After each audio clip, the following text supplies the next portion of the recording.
이번 주에 있을 일들을 좀 빠르게 정리해 보도록 하겠습니다. 제목은 준비되셨나요? 인데요.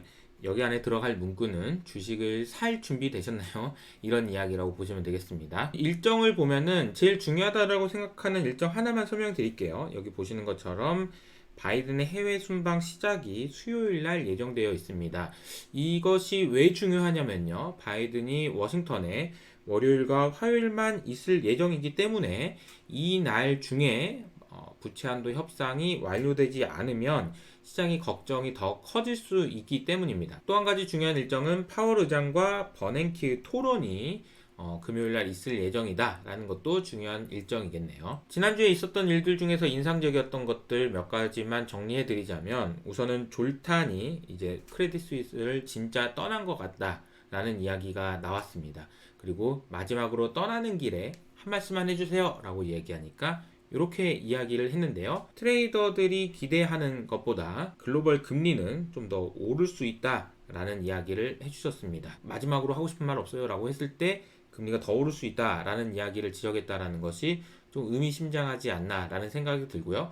꼭 부채 한도 이슈가 아니더라도 미국 내에서 소위 그루라고 얘기하는 사람들은 미국의 장기채 를 사는 것을 좀 꺼려하고 있다라는 이야기가 나오고 있어서 이 부분을 좀 소개를 해드렸고요. 지난주에 소개해드렸던 드러큰 밀러의 코멘트를 보면은 무슨 일이 일어나도 이상하지 않다라는 이야기를 하면서 본인의 포지션을 공개했는데, 여기도 마찬가지죠. 국채는 고려 대상이 아니다. 다시 말하면 미국 정부한테는 돈 빌려주고 싶은 생각이 별로 없다 라는 이야기를 했습니다. 두 번째로 달러 숏에 대한 이야기를 했는데, 여기서 또 중요한 포인트는 달러 숏인데 내가 대규모로 포지션을 취한 것이 아니고 일단 발을 담궈 놓고 정말 트리거가 되는 일이 있으면 달러 숏을 하겠다, 이런 이야기라고 보시면 되겠습니다. 또 하나는 AI에 대해서 긍정적인 생각을 가지고 있다라는 의견을 내비쳤는데, AI에 대해서 요즘에 긍정적으로 이야기하는 그루들이 많아지고 있다는 것도 포인트입니다. 레이달류를 좀 구체적으로 보면요, 구글과 메타 그리고 마이크로소프트 이 세 개의 주식에 대해서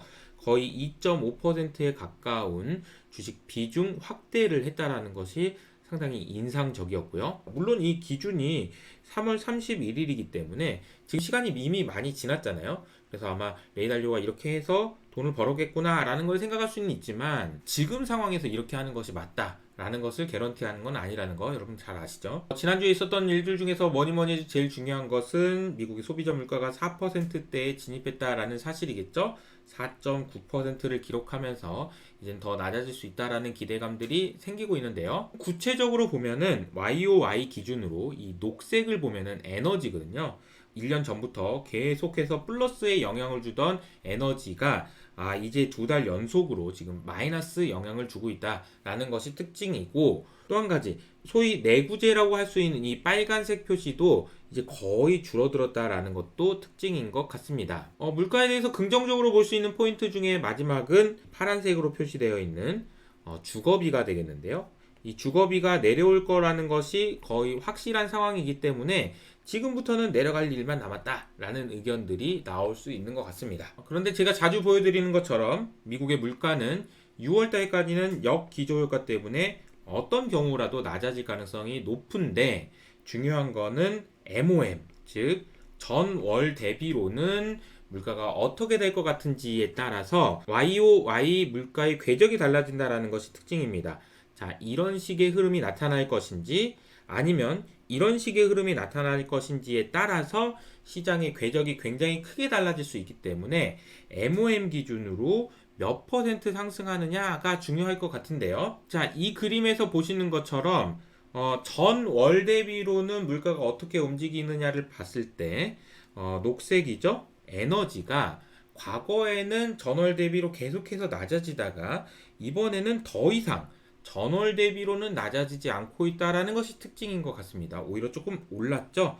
그러니까 MOM 기준으로 보면은 서비스 물가는 여전한데 에너지가 지금 어떻게 되느냐, 즉 유가가 어떤 모양을 보이느냐에 따라서 이 그림이 빨간색이 되느냐 파란색이 되느냐를 결정할 것 같아서 유가가 굉장히 좀 중요하다는 것이 하나의 포인트고요.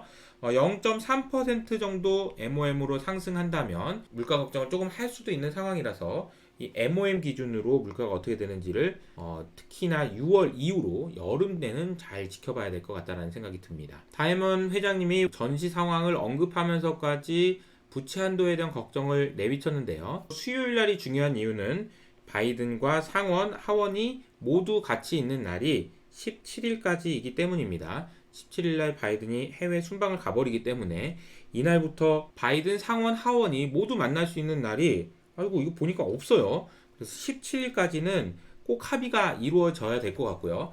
만약에 17일까지 합의가 이루어지지 않는다면 시장이 좀 걱정을 더 많이 할 것 같다라는 말씀을 드리겠습니다.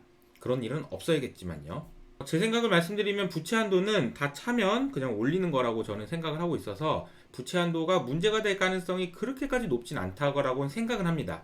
다만 이 그림에서 보시는 것처럼 미국의 부도 확률 CDS 프리미엄이 너무 많이 올라가고 있습니다. 물론 이들이 잘못 생각하고 있는 걸 수도 있지만 제가 생각하기에는 어쨌든 2011년과 13년보다는 지금 현재의 부채 한도 문제를 시장에서 특히 채권 시장에서 조금 보수적으로 보고 있다라는 사실은 알고 계셔야 될 것 같습니다. 그리고 또 한 가지는 좀 이상하다라는 건데요. CDS 프리미엄이 이렇게 올라가는 동안에 주식시장에서는 아무 걱정을 안 하는 것 같다. 이거 둘 중에 하나가 잘못된 것 같다라는 생각인 거죠. 부채 한도가 다행히 이번 주 수요일까지 해결되면서 CDS 프리미엄이 낮아졌으면 좋겠는데 그렇지 않다면 빅스가 올라가는 일이 있을 수도 있을 것 같아서 수요일을 기점으로 해서 주가가 어느 정도 흔들리는지에 따라서 여러분들이 원래 평소에 사고 싶었던 주식을 줍줍할 수 있는 기회들이 나올 수 있을 것 같습니다. 제가 자주 소개해드리는 뱅크 오브 아메리카의 하트넷이라는 분은 이런 표현을 쓰셨어요.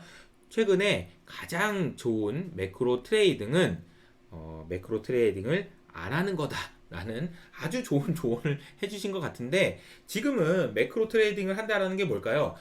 자, 부채 한도가 협상이 안 될 것 같으니까 주식을 숏을 하자. 아니면은 롱을 하자 이런 거 하지 말라는 거죠.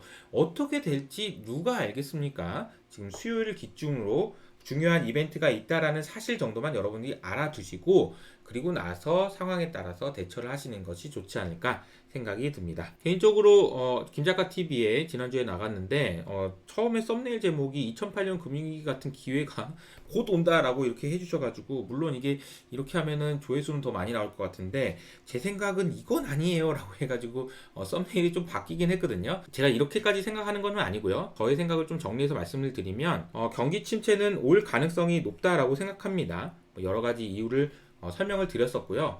그렇게 생각하는 이유는 지금 현재의 매크로 환경이 계속 경기를 안 좋은 쪽으로 바꾸는 그런 환경이기 때문입니다. 경제 체력이 고용시장이나 여러 가지 감안했을 때 너무 좋긴 하지만 매크로 환경이 너무나도 경기를 망가뜨리려는 방향으로 가고 있기 때문에 결국에는 경기 침체에 준하는 어떤 위기가 올 수도 있다라는 생각이 드는데요. 특히나 워렌 버핏이 했던 이야기 있죠. 2008년과 같은 기회가 또다시 찾아올 수 있을 것으로 확신한다. 그리고 앞으로는 분명히 나를 찾는 전화가 올 것이다.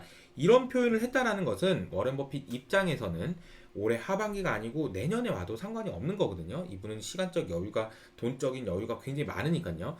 경기 침체가 하반기가 안 오더라도 내년에 올 수도 있다라는 생각은 하시는 것이 중요하다라는 생각이고요. 두 번째는 그래도 제가 투자를 해야 되는 이유에 대해서 지난주에 설명드렸던 것처럼 미국의 GDP는 35%나 급증했고 부채도 40 그러니까 인플레이션을 이기기 위해서는 우리가 투자를 꼭 하긴 해야 되는데 안정적으로 돈을 벌 수 있는 방법 여러 가지 고민들을 앞으로도 계속 해야 되겠지만 제가 개인적으로 지금 현재 좋게 보고 있는 자산은 금이나 비트코인 같은 자산을 좀 긍정적으로 보고 있습니다. 장기적으로요. 그리고 좋게 보는 섹터를 굳이 이야기하라면 삼성전자나 자동차, 신재생, 특히 풍력 쪽에 관심을 두고 지켜보고 있다 정도까지 설명을 해드렸습니다.